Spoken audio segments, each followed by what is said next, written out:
Hey Fundraiser, I'm Mary Petersen, and this is Hey Fundraiser, the podcast for development professionals who are done guessing and ready to build a major gift program that actually works.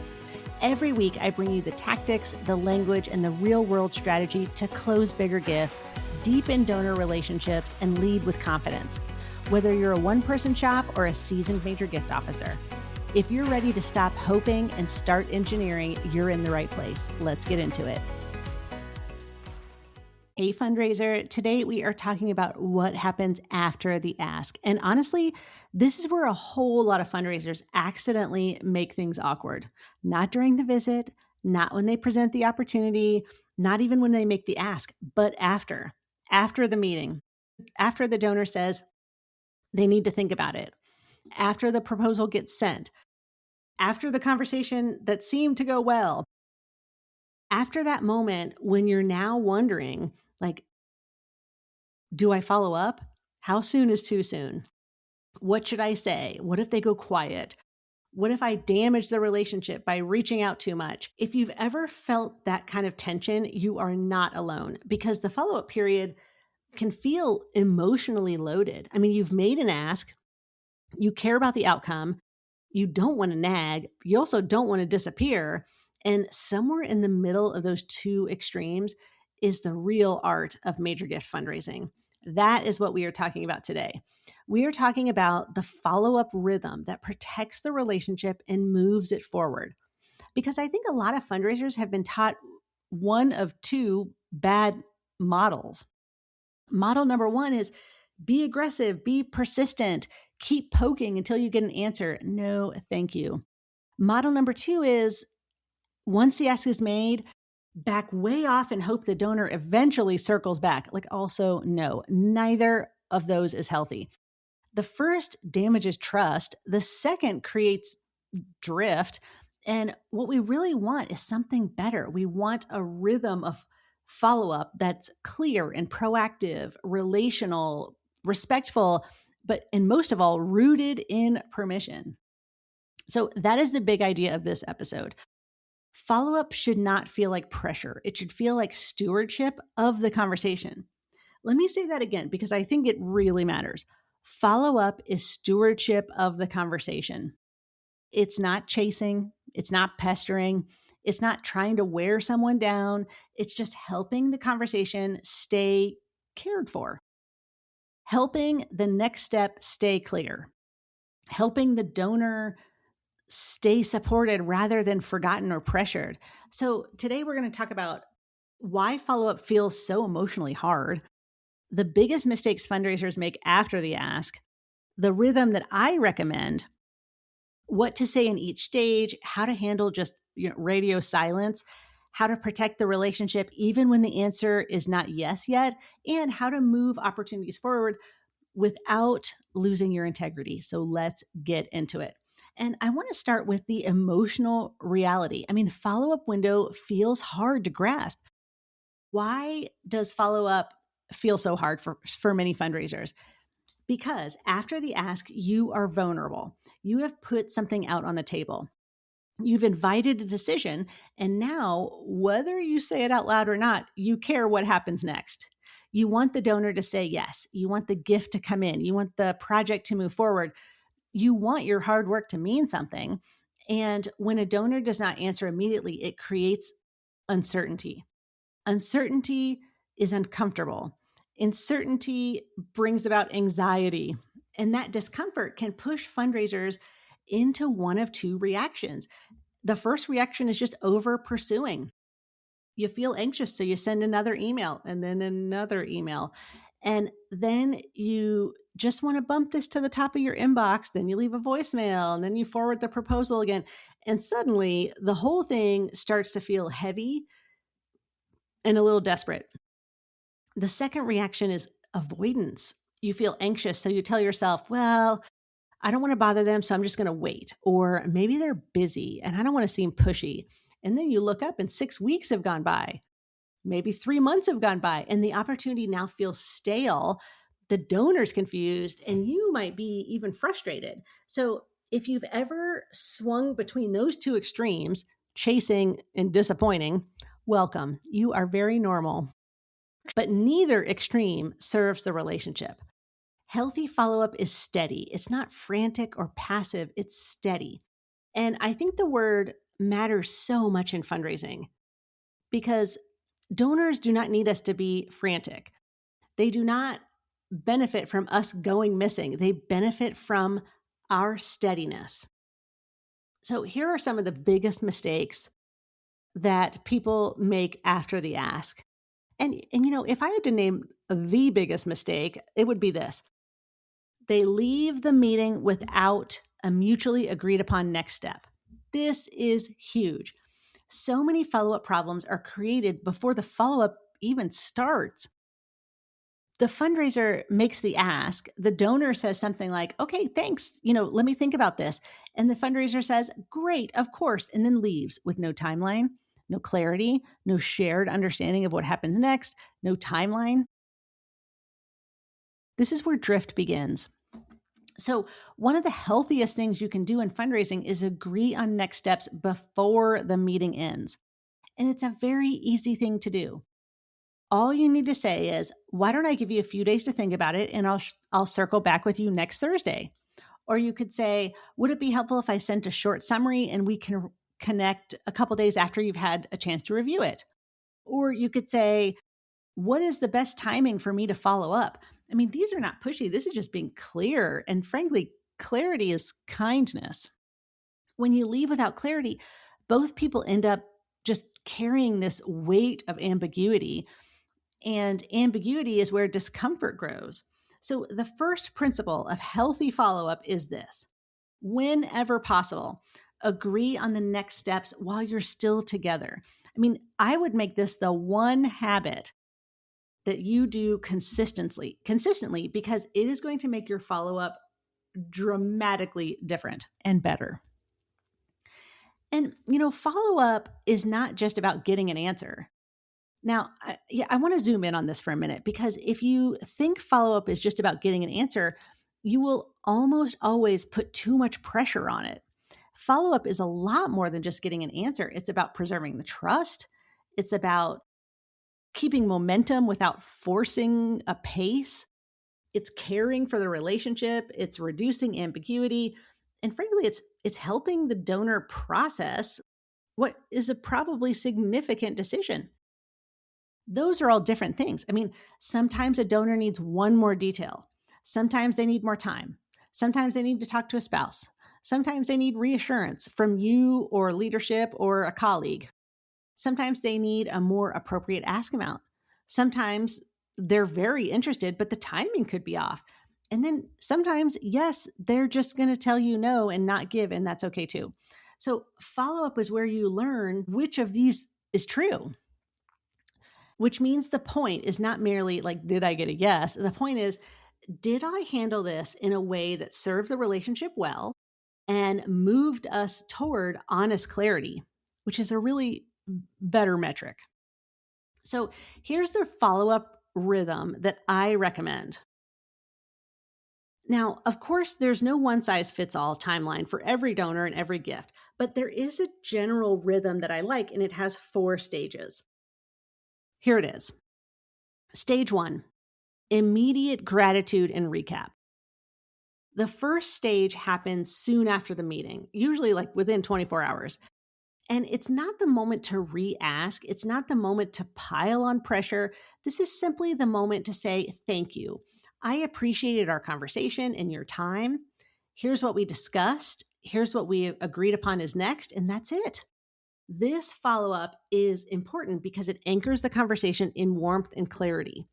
And a simple message might sound as easy as this: thank you again for your time to meet yesterday. I really appreciate the conversation and your thoughtful questions about the Behavioral Health Initiative. I'm grateful for your openness in considering this opportunity. As we discussed, I'll follow up next Thursday after you've had the time to think it over.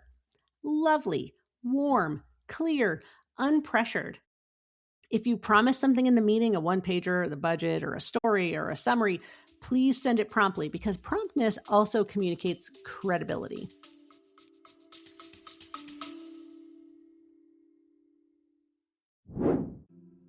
Hey, fundraiser. Before you sign up for another fundraising conference where you might leave with a good tote bag but zero strategy to raise more money, let me invite you to Major Gift Momentum.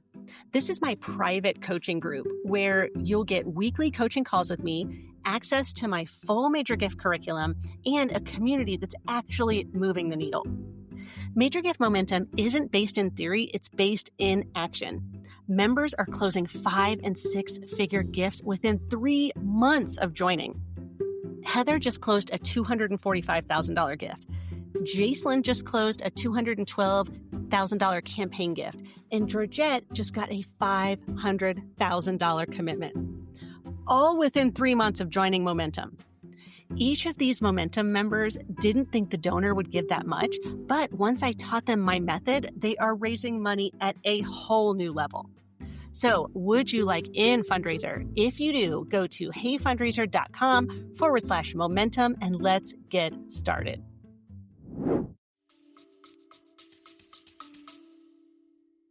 If you say you're going to send something, you need to send it, and you need to send it cleanly and quickly, not a chaotic email with 5 attachments and 3 unrelated updates.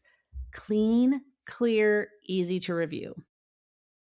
So this stage is really for expressing gratitude, reinforcing trust, documenting next steps, and showing that you are the dependable person that you are. Now, what this stage is not for sneaking in additional pressure, changing the ask, repeating the entire case for support again, or really just emotionally signaling how badly you need the answer. You need to keep it clean. Okay, so the second stage is permission-based check-in. This happens based on a timeline you agreed to, or if no timeline was agreed, within a reasonable period, often maybe a week, depending on the context. And this is where your tone matters. You're not demanding a verdict. You are reopening the conversation gently and clearly, and it might sound something like this. Hi, Susan. I wanted to follow up as we discussed and see what questions may have come up as you've had time to think about this opportunity. Or you could say, I wanted to circle back as promised to see how the proposal is sitting with you and whether anything has come up that would be helpful to talk through. I mean, this is one of my favorite follow-up phrases. What questions may have come up for you? It assumes thoughtfulness, not avoidance. It creates conversation, not defensiveness. And it's soft and more relational than, did you make a decision yet? So now there may be times when it is appropriate to ask if they've made a decision, but early in on the follow-up rhythm, I like to reopen the conversation first because many donors are not ignoring you. They're processing, and your job is to make that processing easier, not harsher. So I want to give you another example that's just clear, respectful, and keeps the door open. So you could leave a voicemail, say, "Hi, John. I hope you're doing well. I wanted to follow up as we discussed after our visit last week. Thank you again for the thoughtful, wonderful conversation. As you've had time to reflect on the opportunity, I wanted to see what questions may have come up or what might be helpful to talk through together." That's it. Okay, stage 3 is your value-added follow-up. Now, let's say the donor has not given a decision yet, but the relationship is still active. This is where many fundraisers make a mistake. They keep following up, but every message says the exact same thing. Just bumping this to the top of your inbox, following up again, just checking in, wanted to circle back. And after a while, those messages start to feel empty. So the stage 3 is what I call value-added follow-up, meaning if you are going to follow up again, bring something useful, bring a helpful update, bring a relevant story, bring an answer to a question that they might have raised in your initial meeting, or bring clarity, something new, bring something that serves the donor and the decision. So this could be like a short story that illustrates impact, an update on the program momentum, a clarified funding breakdown, an answer from program staff, or just maybe even a note of thanks for their consideration plus a relevant development. And it's a really simple thing.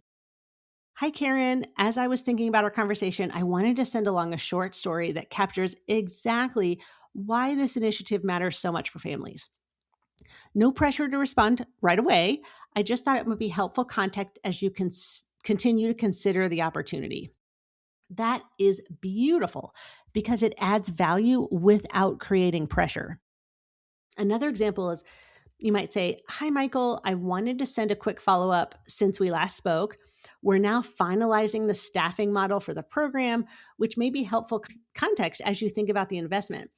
I'm happy to talk through any questions that come up. Again, that's helpful. It's not nagging. I mean, the rule for stage 3 is if your follow up adds no value, reconsider whether you need to send it at all, because donors can feel the difference between I'm helping this conversation move along thoughtfully and I'm anxious and I need an answer. Like they totally feel that. It's no secret. Okay, the fourth stage is the clarity conversation. So at some point, fundraiser, if the relationship is still active, but the decision is lingering, you need what I call a clarity conversation. This is where you move from vague checking in to kind, direct clarity. It's not sharp, it's not impatient, it's just clear. And it might sound something like this. I wanted to reconnect because I know this is an important decision and I also want to be respectful of your process. Would it be helpful to talk through where things stand and whether this opportunity still feels live for you? That's a powerful question because it honors the donor room, because it gives the donor room to be honest.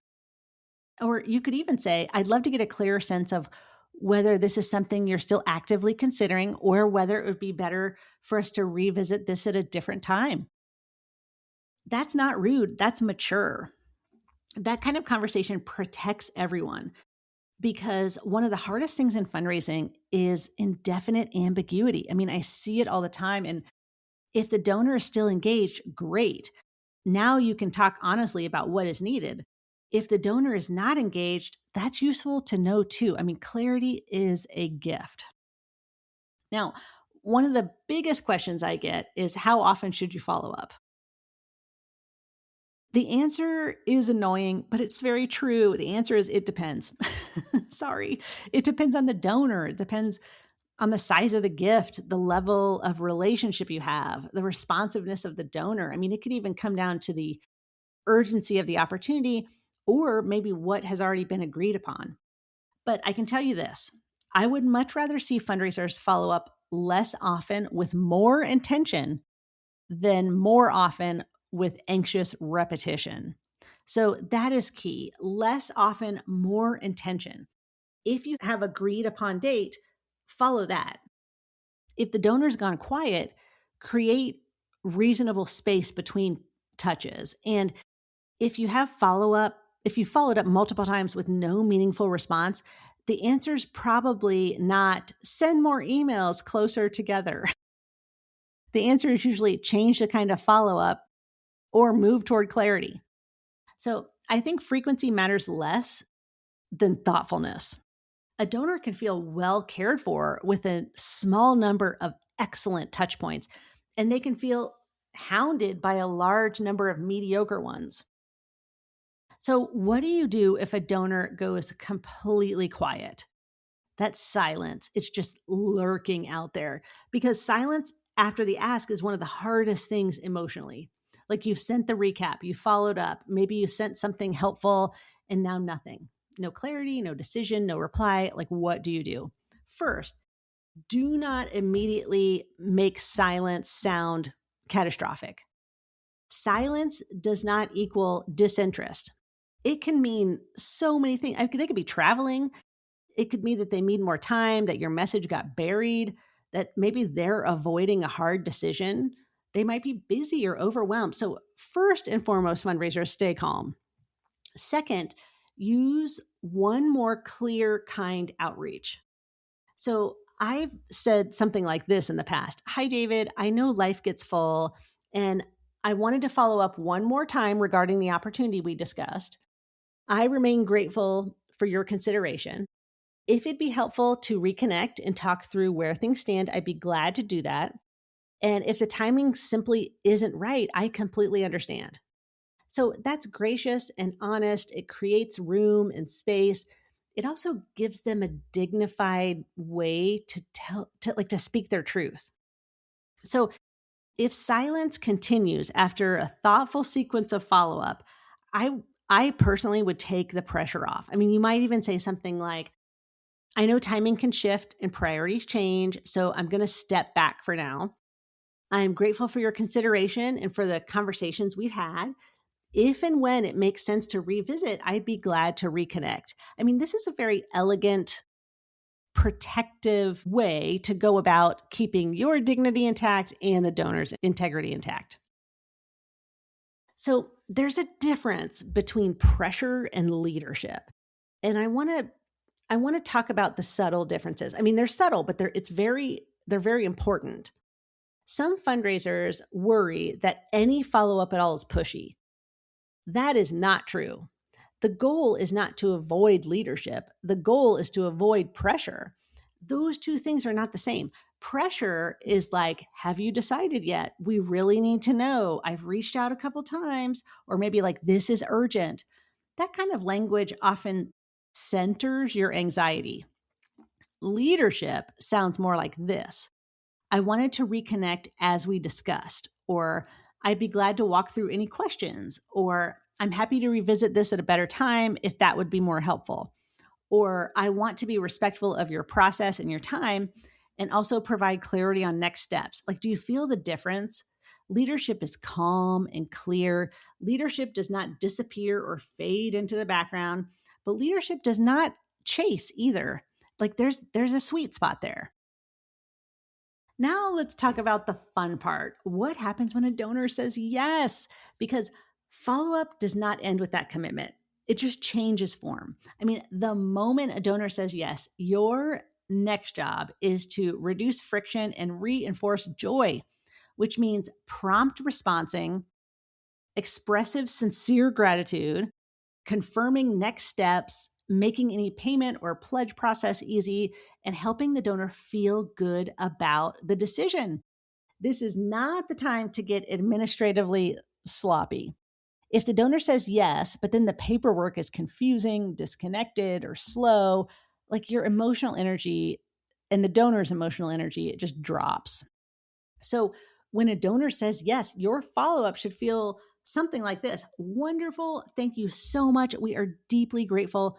Here is exactly what happens next, and I'll make sure this process is simple for you. So, clarity and warmth always. And then, of course, once the gift is committed, your stewardship is going to begin. But that is a whole other podcast, fundraiser. Um, okay, so I also want to talk a little bit about how to follow up when the answer is not yet. Like, a not yet is one of the most normal outcomes in major gifts. And I think it's really important that fundraisers stop treating not yet like a hidden failure. A not yet may mean the timing needs to shift, the amount needs to shift. I need more conversation, or more alignment is needed, or I need other voices to be included. That is not the same as a no, but a not yet does require structure. So if the donor is not ready yet, your follow up should aim for one of these five things: either a new timeline, a new conversation, a new level, a new question that needs answering, or a clear point of reentry. For example, you could say, that makes perfect sense, complete sense. Would it feel most helpful to revisit this in September once your year end planning is clearer? Or you could say, I understand. Would it be useful for us to talk about what a more comfortable level of investment might look like? Like, see, you're still moving, it's still relational, it's still very clear. And then sometimes, fundraiser, you're going to get a no. But even then, the follow up matters, because a no handled well can still strengthen the relationship. If the donor says no, your job is not to punish their honesty with distance or disappointment, your job is to thank them for considering the opportunity and then preserving dignity. So that can sound like this. Thank you for considering this proposal so thoughtfully, and thank you for being candid. I'm grateful for your honesty and for your ongoing connection to the organization. That's it. It's beautiful. There's no weirdness, no guilt, no emotional withdrawal. I mean, if appropriate, you can still stay curious. You could say, would it be helpful for me to understand whether the issue was timing, fit, or something else? Only if that would be easy to share. It would simply help me be more thoughtful in the future. Like that question can help yield some learning for you, but you want to make sure you ask it very gently and do not demand like postmortem feedback if the donor clearly wants to move on. So sometimes no just means no, and we have to honor it. Now, I know I keep coming back to this phrase permission based, and I want to make it very concrete. Permission based follow up means the donor is not being surprised by your next contact. They know why you're going to reach out next. They know what the next step is. They understand the pace. And ideally, they've had a voice in setting it. This strategy changes everything because when a donor has effectively said yes, circle back next week, your follow up no longer feels intrusive. It's expected and you need to follow through. And that's why gaining perspective at each stage is so helpful. At the end of each meeting, you're going to say, would it be all right if I followed up next Thursday? After sending materials, you're going to say, why don't I give you a few days to review and then we can reconnect in 10 days. When the timing is off, you could say, would it be more helpful to revisit this after year end? See, permission creates ease. And I think ease is one of the most underrated qualities in good major gift fundraising. Now, one other thing, we all say the same thing. We're just checking in. We're just checking in. Let's get ultra practical for a second because a lot of us default to that phrase, I'm just checking in. And I get it. It feels polite. It's like kind of low pressure, but it's also vague and overused. So I just want to equip you with a handful of other options that you can keep in your back pocket. So instead of saying, I'm just checking in, why don't you try saying one of these? I wanted to follow up as we discussed, or I wanted to reconnect after giving you some time to reflect, or I've been thinking about our conversation and wanted to send whatever. I wanted to see what questions may have come up since we've last met. I'd love to talk through where things stand if that's helpful for you. Or I wanted to close the loop on the opportunity we discussed. See, those phrases are clear. They're just grounded and they reduce that vague, apologetic energy that can creep into follow up because you don't need to apologize for thoughtful follow up. Okay, I want to give you a couple sample scripts. Script number one is like the day after thank you. And I usually call, it's a lot of voicemails and people read the transcript of the voicemail. So you have to talk very clearly. Although a lot of times people will pick up the phone because you just met with them the day before. But the day after thank you, you want to say something like, thank you again for making time to meet yesterday. I really appreciate the chance to talk through the initiative with you and hear your thoughtful perspective. I'm grateful for your consideration. And as we discussed, I'll reconnect with you next week after you've had a bit of time to reflect. So that's what you want to do the day after. Now, at the first check-in, here's a good script for you that's like stages you to get a response. So you would want to say something like, hi, Anne, I wanted to follow up as we discussed and see what questions may have come up as you've had time to think about this opportunity. I'd be glad to walk through anything if that's helpful. You also don't want to forget your value added follow-up. Hi, Mark. I wanted to send along a brief update since our conversation. We've now finalized the timeline for launch, and I thought that might be helpful context as you consider this opportunity. Happy to talk through any questions. There's also the clarity email. You could say, hi, Lisa, I wanted to reconnect because I know this is an important decision, and I also want to be respectful of your process. I'd love to get a clearer sense of whether this is something you're still actively considering or whether it would be better to revisit down the road at a future date. So at this point, you're just asking, is this still alive? And then the last script I want to give you is the graceful step back. And sometimes you just have to step back. So you could say, "Hi, Tom. I know timing and priorities can shift, so I'm going to step back for now. I'm grateful for your consideration and for the conversations we've had. If and when it makes sense to revisit, I am here and would be happy to reconnect with you." So these are simple and they're powerful because they're clear and calm. Okay, I want to come back to the internal side for a minute because your follow-up is never really just words. It's also energy. If you're sending a follow-up from a place of panic or scarcity or frustration, that tends to leak through. So even if the email looks super polished, if you're following up from a place of steadiness, respect, and service, that's going to show up as well. So before you send the follow up, I want you to ask yourself, am I trying to force an answer here? Am I reacting because of my own discomfort? Am I sending this because it serves the conversation? Is it clear? Is it kind? And is it timely? Like that little pause can save you from a lot of messy follow up. So I just want to end with a couple of final thoughts. After the ask, your job is not to chase, it's not to disappear. Your job is to steward and continue the conversation, to care for it, to keep it clear, keep it relational, and just keep it moving forward with integrity. And the rhythm that I recommend is very simple. 1, immediate gratitude and recap. 2, a permission-based check-in. 3, a value-added follow-up. And 4th, a clarity conversation when needed. So that rhythm is going to help you stay away from 2 big traps that fundraisers fall into: pressure and passivity. And that matters because some of the most important gifts are not closed in a single moment. They're shepherded through thoughtful, respectful follow up. Like this is part of the work, a beautiful part of the work, actually, because well done follow up communicates something very important. You're telling your donor or your prospect, I care about this relationship. I care about your process, and I am steady enough to walk through this with you. Like that is what great fundraisers do.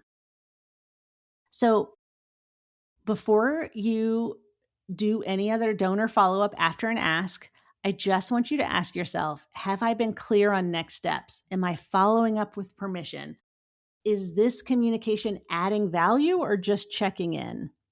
And is it time for a clarity conversation? I mean, these questions are going to tell you a lot.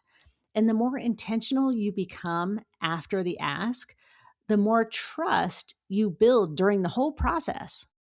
So thanks for tuning in today, fundraiser. If this episode helped you think differently about follow-up, share it with a colleague or another fundraiser who just needs a healthier rhythm after the ask. Okay, thanks, fundraiser.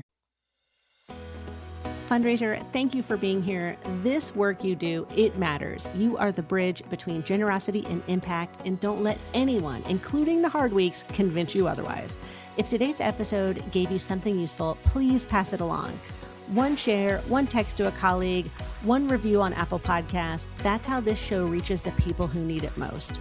Come find me at heyfundraiser.com, and I'll see you next Friday.